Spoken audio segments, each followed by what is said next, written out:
जय हिंद किसान साथियों, स्वागत है आपका युवा किसान एमपी यूट्यूब चैनल में। किसान साथियों, आज की वीडियो में हम बात करेंगे सोयाबीन में येलो मोजेक के बारे में, जो कि सोयाबीन की एक बहुत ही घातक बीमारी है, बहुत ही घातक यहाँ रोग है। अगर आपके भी खेत में कुछ कुछ पौधे भी येलो मोजेक के दिखाई दे रहे हैं, जैसा कि आप वीडियो में देख रहे हैं, इस टाइप के अगर पौधे आपके सोयाबीन की फसल में दिखाई दे रहे हैं, तो यहाँ आपके पूरे खेत, पूरी फसल के लिए बहुत ही घातक साबित हो सकता है, क्योंकि यह येलो मोजेक धीरे धीरे करके आपके पूरे खेत को बिठा देगा और पूरा खेत आपका पीला पड़ने लग जाए और पूरी फसल आपकी खराब हो सकती है। तो इस तरह के येलो मोजेक से बचने के लिए हमें कौन कौन से सावधानियां रखनी चाहिए तथा कौन कौन से उपाय करना चाहिए, कौन सी दवाइयों का उपयोग करना चाहिए, यह सारी फुल डिटेल जानकारी आज की वीडियो में हम बात करने वाले हैं। तो इसलिए वीडियो को पूरा अंत तक जरूर देखें, यहाँ पर आपको हेल्पफुल वीडियो मिलने वाली। और अभी तक आपने हमारे यूट्यूब चैनल को सब्सक्राइब नहीं किया है तो चैनल को सब्सक्राइब जरूर कर ले। यहाँ पर आपको खेती बाड़ी से संबंधित सारी ऐसी ही महत्वपूर्ण जानकारियाँ समय समय पर मिलती रहती है। चलिए वीडियो शुरू करते हैं। सबसे पहले बात करते हैं कि यहाँ येलो मोजेक होता क्या है और यहाँ किस प्रकार आता है खेत में और यहाँ कैसे धीरे धीरे करके पूरे खेत में फैलता जाता है। अब बात करें येलो मोजेक होता क्या है तथा यहाँ किस प्रकार से खेत में आता है। तो येलो मोजेक की बात करें तो यहाँ जो है एक सोयाबीन का वायरस है और सोयाबीन की बहुत ही घातक बीमारी है। प्रारंभिक अवस्था में यहाँ खेत की मेड़ पर आपको दिखाई देगा। अगर आप भी अपने खेत पर नहीं देखा हो तो जाकर देखिएगा, हो सकता है यहाँ वायरस भी आपके खेत में भी दिखाई देता हो। अब बात करें तो यह हमारे सोयाबीन की फसल में आता कैसे, तो इसके मुख्यतः 3-4 कारण होते हैं।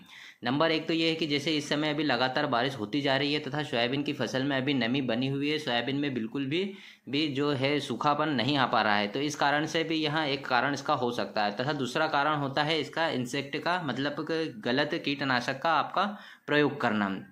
गलत कीटनाशक के प्रयोग से मतलब यहाँ होता है कि जैसे कि अभी किसान देखता है कि खेत पर जाकर बस यही देखता है कि सोयाबीन के पत्ते कुछ कुछ जगह उसमें छेद दिखाई दे रहे हैं, मतलब कि इसमें इल्लियाँ लग चुकी है।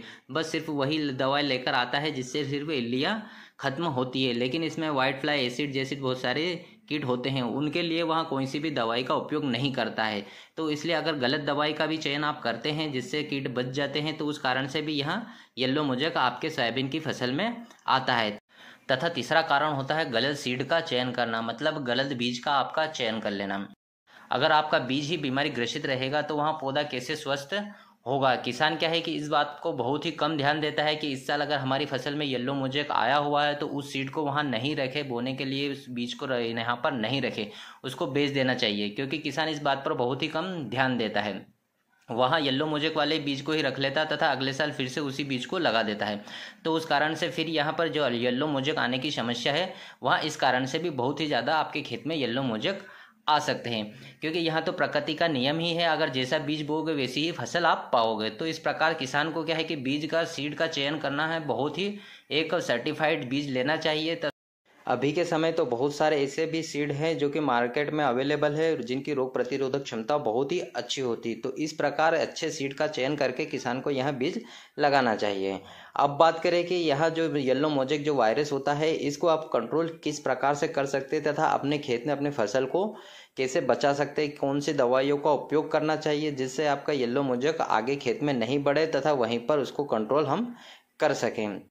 यदि आपकी सोयाबीन की फसल में कुछ कुछ पौधे ही जो येलो मोजेक यानी कि इस वायरस के दिखाई दे रहे हो, आप यानी कि मेड़ कोड़ पर ही दिखाई दे रहे हो, पूरे खेत में येलो मोजेक के पौधे नहीं हो तथा कुछ कुछ पौधे ही इसके येलो मोजेक के आपको दिखाई दे रहे हैं, तो आपको करना क्या रहेगा, इन सारे पौधे को निकालना होगा तथा एक थैली में भरकर कहीं खेत से दूर इनको फेंकना होगा। और अगर आपके खेत में ज़्यादा ही येलो मोजेक के पौधे दिखाई दे रहे हो इस वायरस के, तो फिर तो आपको दवाई का उपयोग करना ही पड़ेगा। कौन सी दवाई का उपयोग करना चाहिए, इससे पहले आपको यहाँ बता दें कि येलो मोजेक यहाँ वायरस है जो फैलता कैसे है। वायरस फैलने के 2 मुख्य कारण होते हैं। एक कारण तो यहाँ होता है कि अगर आपके पौधे या जो वायरस का पौधा है वहाँ दूसरे पौधे से अगर टकराएगा तो उससे भी यहाँ वायरस इस पौधे से उस पौधे में आपका इसमें वायरस चला जाएगा। दूसरा कारण होता है वाइट फ्लाई। जो वाइट फ्लाई है, सफ़ेद जो मच्छर होते हैं, वह मच्छर क्या है, इस ग्रसित पौधे पर बैठते हैं, यहाँ से उड़कर यहाँ किसी स्वस्थ पौधे पर बैठते हैं तथा इसका जो वायरस होता है वहाँ उस पौधे में कर देते हैं। तो जो यहाँ 2 मुख्य कारण होते हैं ये इसके येलो मोजेक इस वायरस के फैलने के। इस वायरस को अपने खेत में और भी ज़्यादा फैलने से रोकने के लिए हमें जो कंट्रोल करना होगा वो सबसे पहले करना होगा वाइट फ्लाई पर। अगर हमने वाइट फ्लाई पर कंट्रोल कर लिया है तो हमें ये इसका वायरस को अपने आगे खेत में भी फैलने से रोक सकते हैं। इस वायरस के रोकथाम के लिए हम 4-5 ऐसे कंटेंट ऐसे दवाई आपको बताएंगे। अगर आपके मार्केट में इनमें से कोई सी भी दवाई अवेलेबल है तो आप उसको लाकर आपके खेत में इसका उपयोग कर सकते हैं, जिससे आप इस येलो मोजेक यानी इस वायरस को रोक सकते हैं। पहले नंबर पर हम आपको बताएंगे एसिटामाप्रिड। यह बहुत ही सस्ता टेक्निकल है, आपको अन्य कंपनी में मिल जाता है। आप सिर्फ टेक्निकल पर ध्यान दीजिए। एसिटामाप्रिड 20% पाउडर फॉर्म में। अब हमें इसे प्रति एकड़ तथा प्रति पंप कितना यूज़ करना चाहिए, अगर यहाँ सारी जानकारी देंगे तो वीडियो बहुत ज़्यादा लंबा बन जाए। इसके लिए आप कमेंट्स बॉक्स में ज़रूर पूछ लीजिएगा, हम आपके सारी कमेंट्स का रिप्लाई देंगे। अब बात करें हम दूसरे नंबर के टेक्निकल के बारे में। दूसरा टेक्निकल है डाइफेंथ्यूरॉन 50% पाउडर फॉर्म में। यह जो टेक्निकल है यहाँ आपको सिजेंटा के पोलो में मिल जाएगा, जो कि अब लिक्विड में भी मार्केट में अवेलेबल है। अब तीसरे टेक्निकल की बात करें तो वहाँ भी है डाइफेंथ्यूरॉन 25% प्लस इसके साथ में ही है पायरोप्रोक्सीफेन 5% में। यह टेक्निकल आपको जीएसपी का SLR 525 में तथा घड़ा कंपनी का गोरिल्ला में आपको मिल जाएगा। चौथे टेक्निकल की बात करें तो वहाँ है पायरोप्रोक्सीफेन 10% में, जो है यहाँ कंपनी का आपको जो बात करें तो यहाँ आपको सोमोटोमो कंपनी के लेनो में मिल जाएगा। अब बात करें पांचवें टेक्निकल के बारे में तो वहाँ है एपिडोफाइरोफेन, जो कि आपको मिलेगा 50% में। यहाँ आपको मिलेगा BSF कंपनी के सेफिना में, आपको आसानी से यहाँ टेक्निकल मिल जाएगा। आप सिर्फ टेक्निकल पर ध्यान दीजिए। यहाँ टेक्निकल आप दुकानदार को अगर बताएंगे तो अगर किसी भी और भी कंपनी का रहेगा तो वहाँ आपको वह दवाई दे देगा। तो इनके डोज की बात करें तो आप कमेंट्स बॉक्स में जरूर पूछ सकते हैं, हम आपके सारी कमेंट्स का रिप्लाई देंगे। तो दोस्तों वीडियो अच्छी लगी तो लाइक करो, चैनल को सब्सक्राइब